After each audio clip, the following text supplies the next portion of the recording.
studies in God's Wonderland. Let's talk about the amoeba. And remember, all creation proclaims the glory of God the Creator.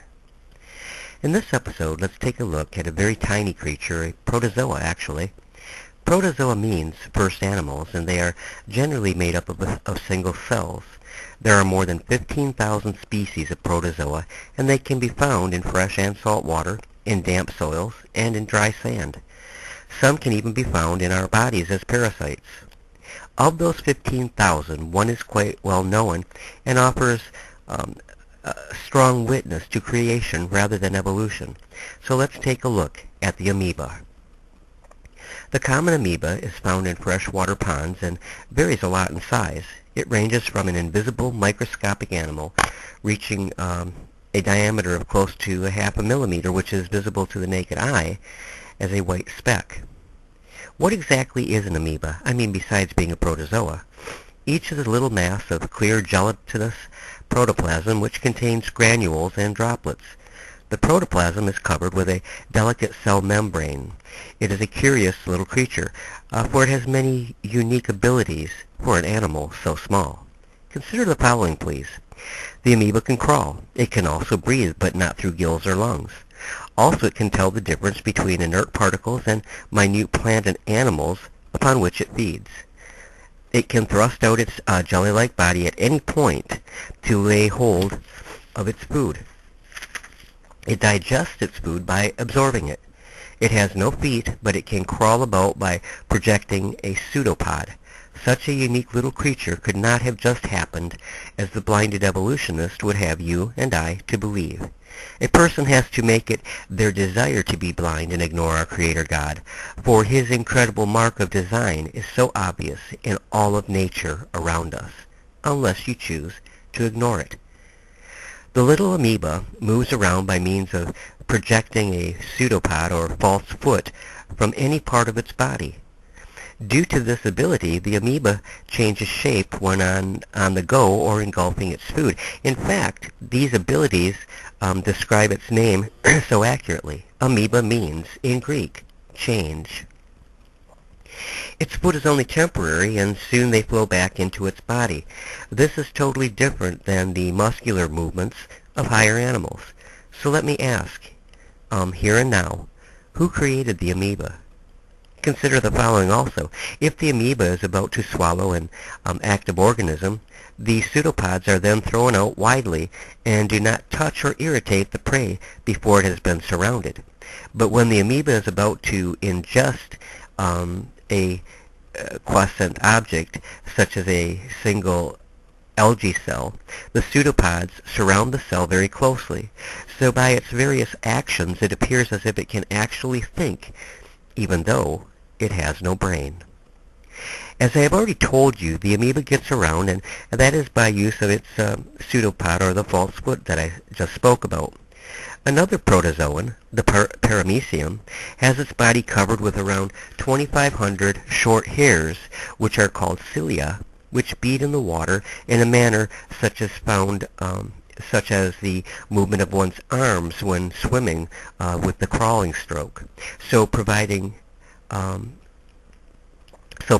locomotion. If they developed from the same source, possibly the flagellates, through this process of evolution, we have an unanswerable problem, but then such is always the case when dealing with the falsehood of evolution. But those of us who believe in divine creation have the answer.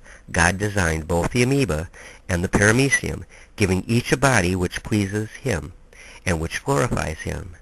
Evolution has no solution to the problem raised by the great diversification of life in the same phylum and in similar environment.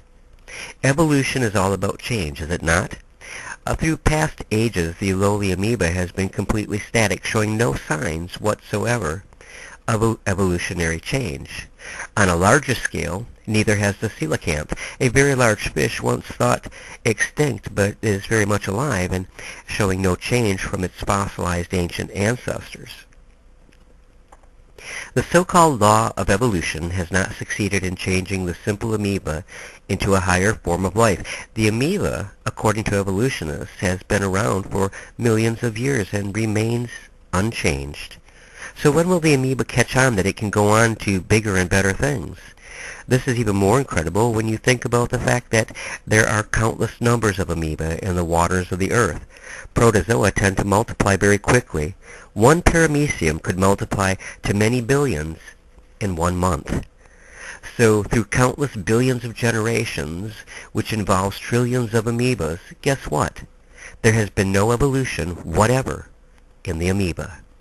The amoebas we still have on Earth are the same as when God first created them.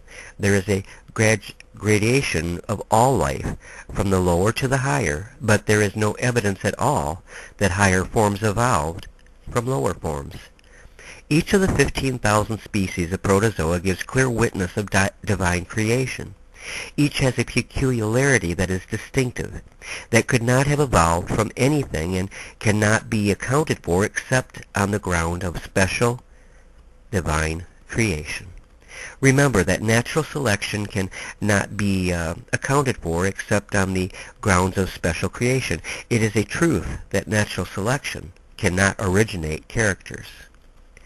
Look at the world around you, wherever you are. Keep an open mind to the complexity of even the smallest living thing that you can see with the unaided eye.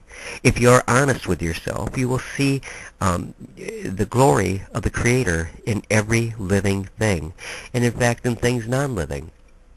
I was out for a walk today, it's August 14th, with my dear friend Ruth Donnelly, and we stopped at a park to rest for a moment, and I looked up. There were no chemtrails in the sky for a change. There were billowy, beautiful white clouds against the most beautiful blue I've seen in the sky in a very long time. And I sat there in awe, feeling so small in God's creation, yet being so cared for by my Creator. Lastly, time is short. Look around you at the United States, nay, the entire world. The day of the Lord swiftly approaches. Please be ready now for when that day arrives. If you would like information on how to get saved, how to know Jesus as your Lord and Savior, how to know your personal Creator, please drop me an email, and I will be more than delighted to share with you.